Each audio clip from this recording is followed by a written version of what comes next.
The main takeaway is that on the 27th and 28th, that is the final act in this monstrous piece of theatre, at which it's decided by this court, the High Court of Great Britain, that Julian Assange goes to the United States, where he'll be dropped in a hellhole and almost certainly sentenced to the rest of his life, where his life will be in great risk, or he walks free.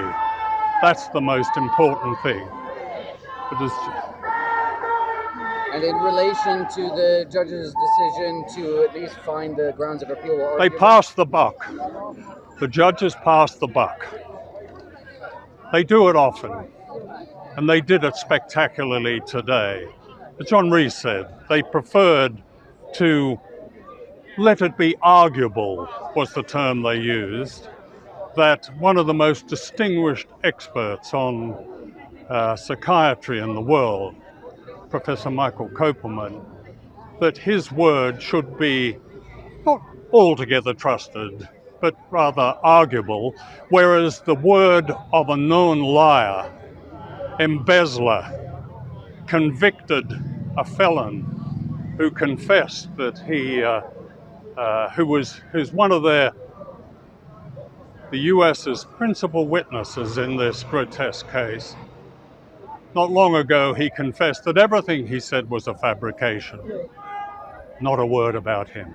Say to Boris Johnson, you made your life before you became an MP as a journalist, a career as a journalist. Julian Assange has uncovered a lot of uncomfortable truths around the world. That is the function of true journalism, and I think that Boris Johnson should reflect on that. And of course, you've seen as a campaigner across your career that the United States, despite many protests around the world, has steamrolled ahead with its plans. Do you think it will do the same for Julian Assange? Well, it's got to get past the courts here, and it's got to recognise that there are millions of people around the world that see in Julian Assange somebody that has actually uncovered some very uncomfortable truths and told the reality of decisions to go to war, such as in Iraq. And we've seen the British government, of course, pass laws against whistleblowers, against journalists leaking from the government. Do you think this is a wider war on press freedom? Press freedom is essential in a free society. It's essential if you would deal with the problems of the world, the corruption, the environmental disaster. All these big issues that face this planet are not going to be solved if the truths are covered up, if they are uncovered by real journalists who make brave steps and brave decisions to uncover corruption and the dangers to all of us through climate change. Then we need press freedom, real press freedom. For every day that this colossal injustice is allowed to continue, Julian's situation grows increasingly desperate. He won the case against the US government 7 months ago, yet he remains in Belmarsh prison. What is this, if not punishment by process? Yesterday, Julian and I were permitted to embrace for the first time in 17 months. Throughout my visit in Belmarsh, I held his warm hand. Julian has been denied the love and affection of his family for so long. Julian and the kids will never get this time back. This shouldn't be happening. The US government is exploiting the inherently unfair arrangement between the US and the UK.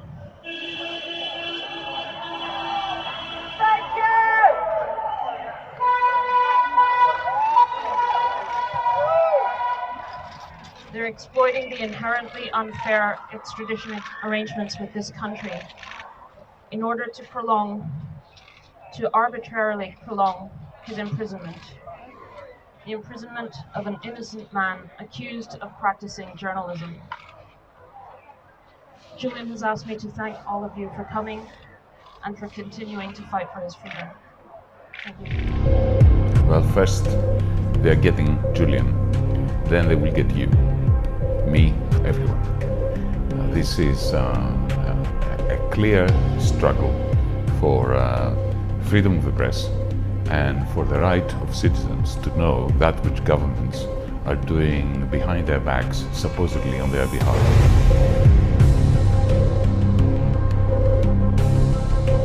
The circumstances in which he is held in there are an affront to civilization. So I think this case is absolutely devastating, horrifying, and wide-reaching implications for press freedom and journalism as a whole. And unfortunately, people have already made up their mind about Julian Assange. They're not taking a stand the way they should be.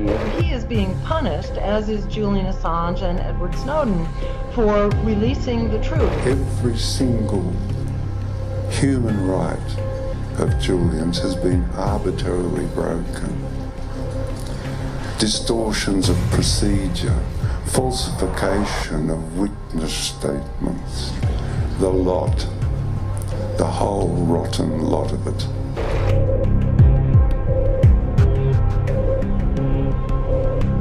He's on death row.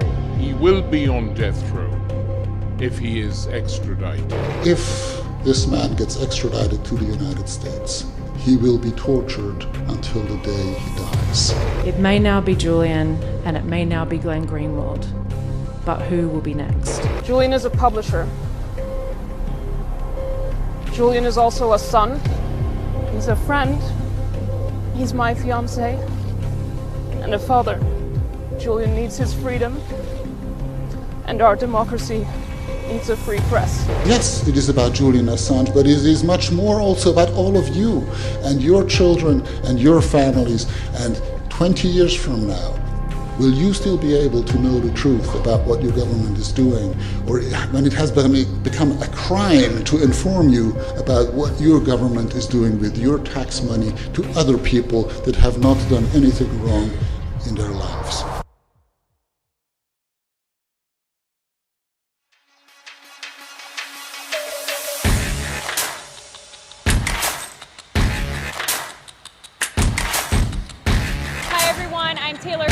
Activist in Munich. I'm in London outside the Old Bailey courthouse.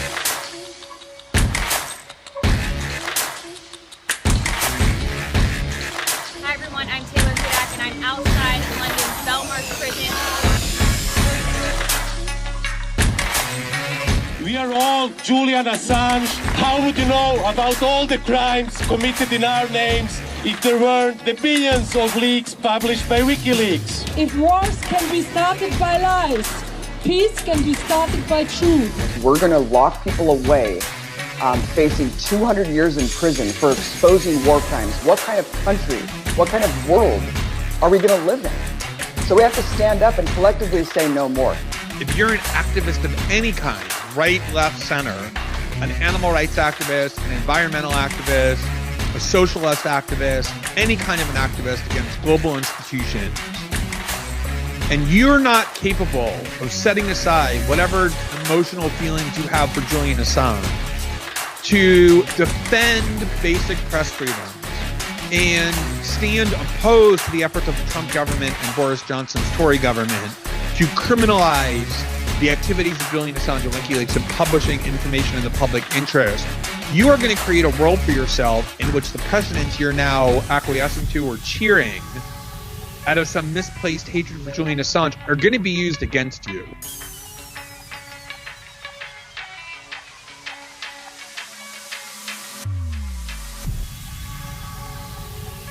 When you're in a dark room, one person switching on the light will make everyone see, right? Don't look for the light somewhere else. Go and switch it on yourself. We should all thank Julian for his courage and integrity in providing us with this precious gift at great cost to himself, much to our shame. Think about the opportunities that you have, right? Because there are no heroes. Nobody's going to save you, right? There are only heroic actions. There are only heroic choices. There are only people who moment by moment see bad things and recognize, maybe I can do something. Maybe I can't fix everything, but maybe I can make progress. Maybe I can make things better. Maybe I am the one that I'm waiting for. And as soon as you start thinking like that, you'll realize that you are. Free Assange rock and roll.